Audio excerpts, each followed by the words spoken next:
Hello everyone.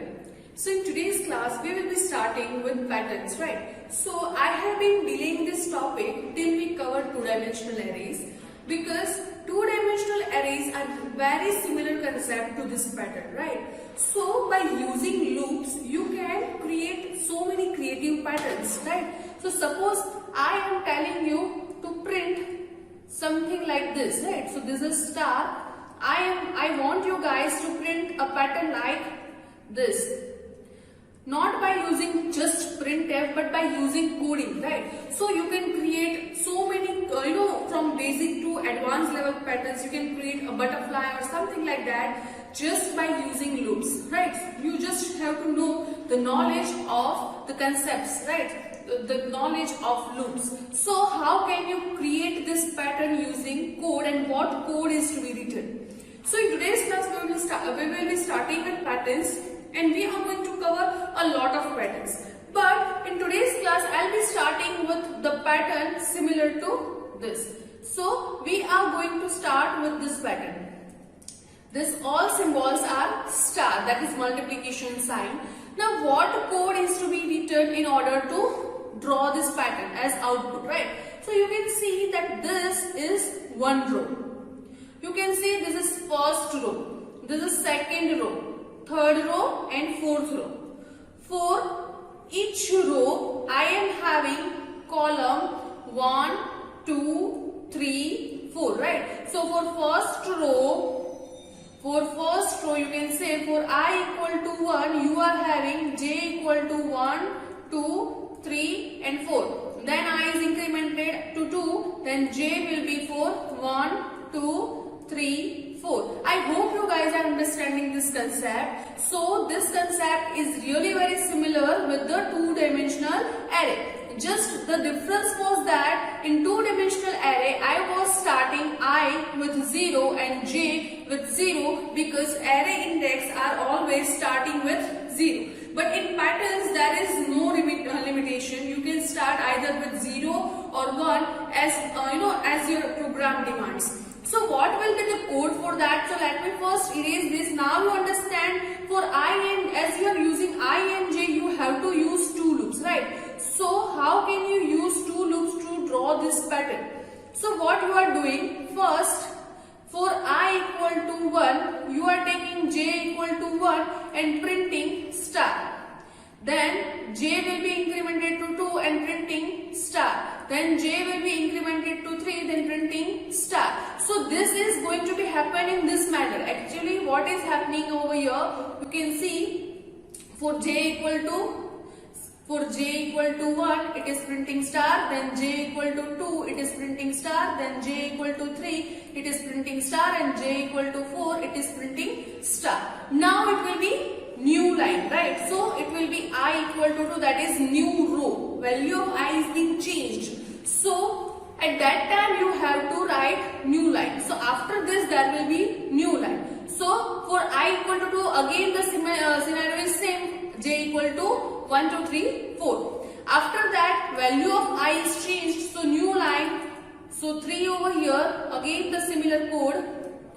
You can see the pattern over here, like the repeated code over here, right? So every time I'm printing 0 star after j, so what code is to be done? So let me write a code over here. What I am doing? So to achieve this code, I can write a code like, let me first erase this. To achieve the code, I am writing something as, first I have to take int I and j, right? Then I am taking for I is equal to 1, I is less than here 1 to 4. So I is less than 5 or I is less than or equal to 4. You can write any condition and I plus. After that, inside this I am taking another loop, nested loop, j equal to 1, j is less than 5, j plus, right? For each I, j's value will be 1, 2, 3, 4. And here I am printing printf, just star is going to be printed, right? For each j, see the value of j will be 1, 2, 3, 4. I am not using new line for value of j. I am just using new line only when the value of I changes. So in this loop, value of I will not change. We know that at this braces, j will be plus. So value of j will be changed over here, but i's value is constant for this loop. When the value of I change, when the closing brackets of this loop happens, right? The value of I change at this moment. So before the value of I change, I am doing printf /n, right? So what I am doing, first value of I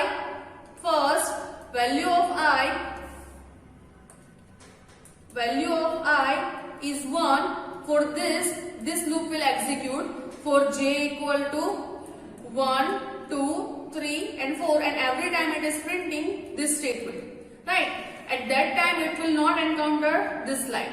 When it will encounter once when the control comes out of this loop, so it will go to the new line. Now I value will be 2, right? So I value will be 2, and again the same code in the next line. And again similar thing is being happened. So this is how you can print this pattern. Now let me open my IDE and show you how exactly this code is working. So for that I am taking this include stdio.h, then int main. Inside int main I am doing return 0. I am taking int I and j, right? You can also take one variable n in which you are taking value from user, but right now I am not doing anything like that.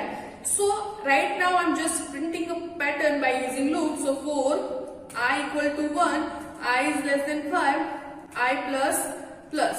Then I am doing for j equal to 1, j is less than 5, j plus, right?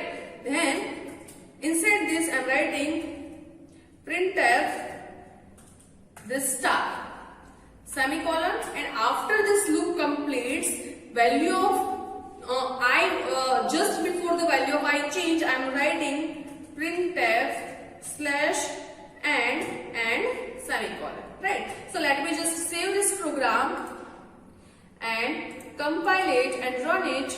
You can see we are getting the appropriate pattern. Now you can use spaces to make it more clear. So here I can use a space or tab or anything. Let me save the program, compile it and run it. You can see I can get a better pattern, right? So this is how you can print star.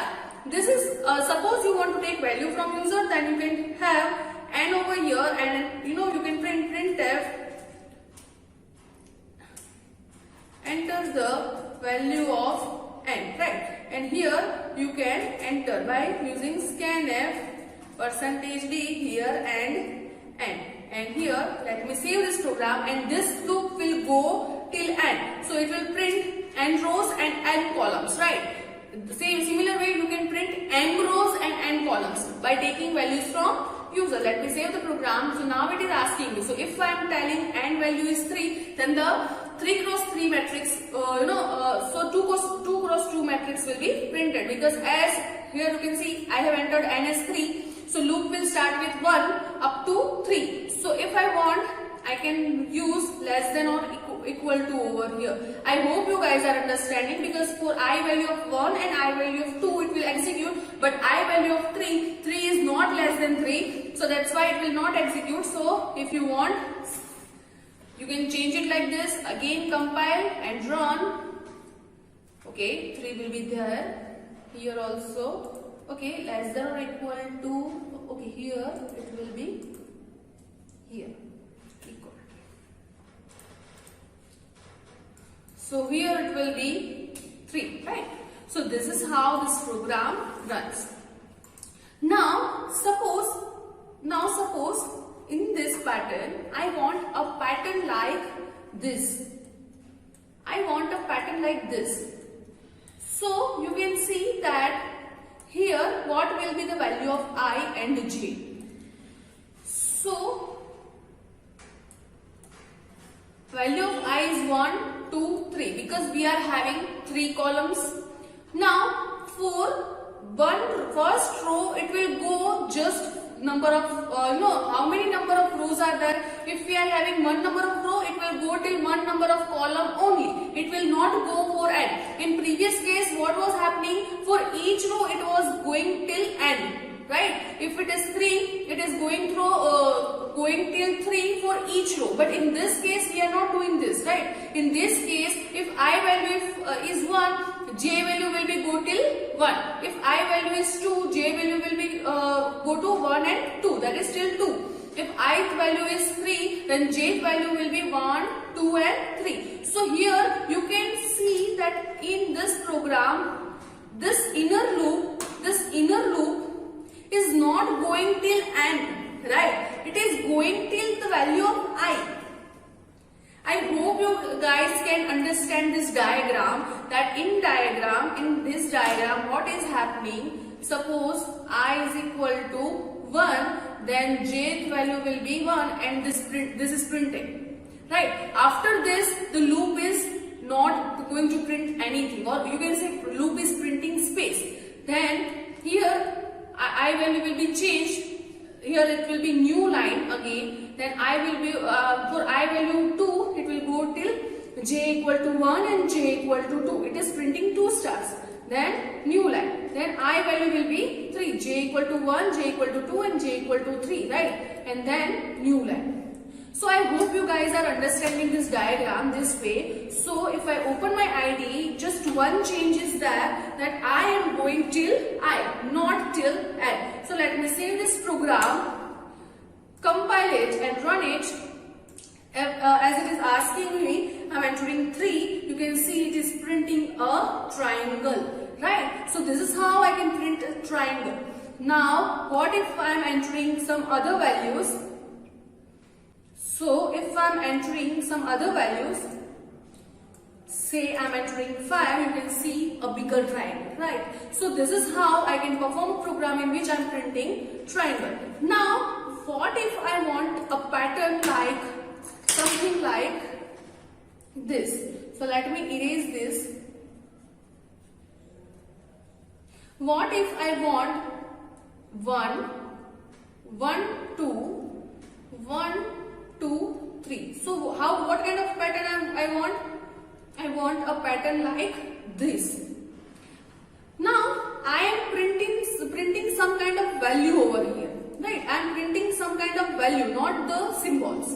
So you can, from this values and this values, you can imagine that what this value is. So first case is this. For this one I can assume that this one can be this or this or this. So I don't know which one is this. But now for this one, what value it is? It is value of j, because value of I is 2. So this is not printed, but the value of j is printing over here.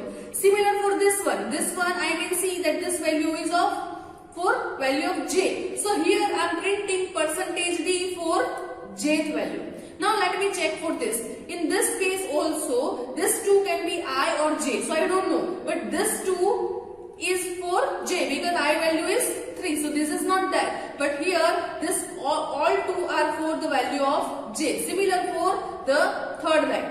So if you are taking many rows, you can observe that I am every time I am printing J in place of star. So in previous case there was star over here, in previous case there was star over here, I was printing star, but now in this case I am printing value of J. So how can I, modify my code for that? So for that I am not printing value star, I am printing percentage %d, then I am giving a little space and then jth value is being printed, right? So this is how I can print the value of j every time, and if I compile it and run it now, and if I am entering value say 3, you can see 1 2 1 1 2 1 2 3 is printed.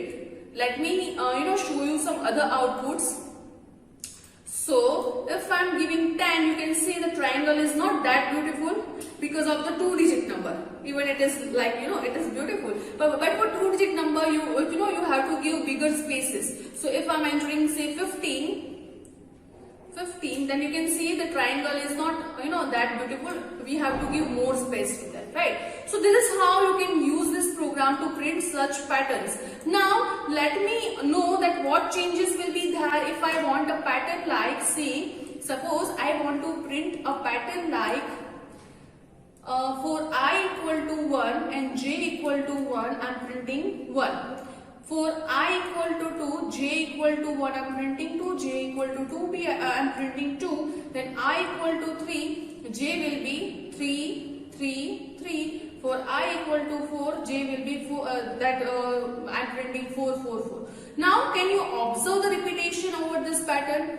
If you understand the previous patterns, then it is very easy for you to understand that here every time I am printing the value of I.